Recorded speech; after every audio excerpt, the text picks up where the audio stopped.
Hello dear students, today we are going to do meaning of some important adverbs.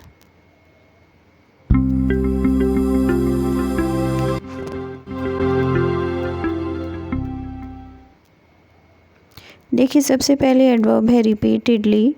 Repeatedly बहुत important adverb है, इसे आप use कर सकते हो डेली लाइफ में और इसका मीनिंग होता है again and again. Okay, again and again का मीनिंग होता है बार बार। कोई काम आप बार बार कर रहे हो तो आप ये सेंटेंस कोई इस तरह का सपोज़ बना रहे हो तो आप उसमें रिपीटेडली वर्ड यूज़ कर सकते हो। तो अब हम देखते हैं नेक्स्ट ओकेजनली। ओकेजनली वर्ड का मीनिंग होता है नाउ एंड देन।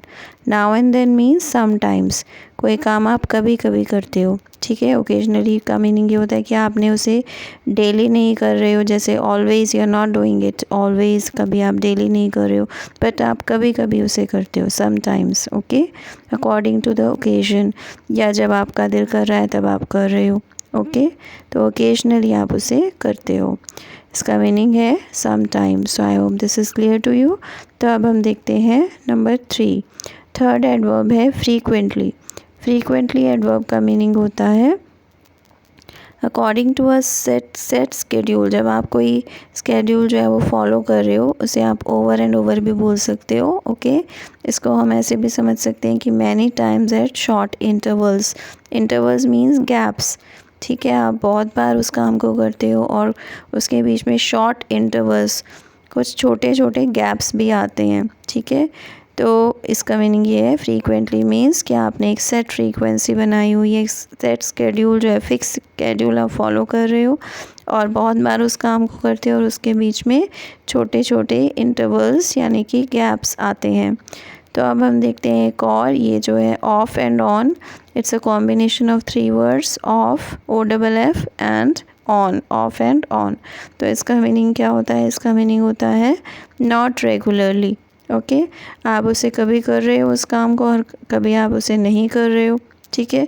तो ये इसका मतलब ये है कि आप उसे रेगुलरली नहीं कर रहे हो, ठीक है। आपने एक सेट पैटर्न नहीं बनाया है कि आप उसे डेली करोगे या वीकली करोगे, मंथली करोगे, ठीक है। आप उसे उस तरीके से नहीं कर रहे हो, बट आप उसे ऑफ एंड ऑन कर रहे हो, ठीक है।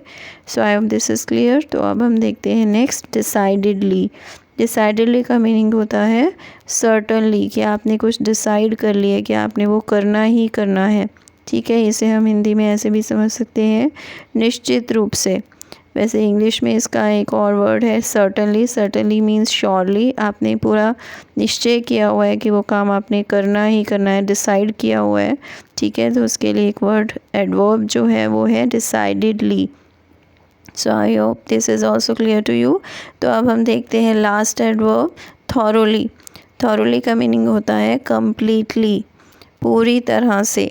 ओके, जब आप कोई काम थॉरोली कर रहे हो, जैसे आपको कोई काम दिया गया है चैप्टर रीड करने का, तो आप उसे थॉरोली रीड कर रहे हो, मीन्स आपने पूरा अच्छी तरह से आपने उस चैप्टर को पढ़ लिया है। आपने कोई भी वर्ड, कोई भी लाइन आपने उसकी नहीं स्किप करी, नहीं छोड़ी।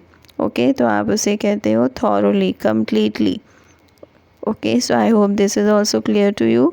तो इस सारी की सारी एडवर्ब्स को आपने अच्छी तरह से समझना है, इनके मीनिंग को अच्छी तरह से जानना है, समझना है, और उसे डेली लाइफ में भी आप यूज़ कर सकते हो। So I hope you have liked the video. Thanks for watching. Keep learning. See you in the next video. Please subscribe to my channel if you haven't done it yet.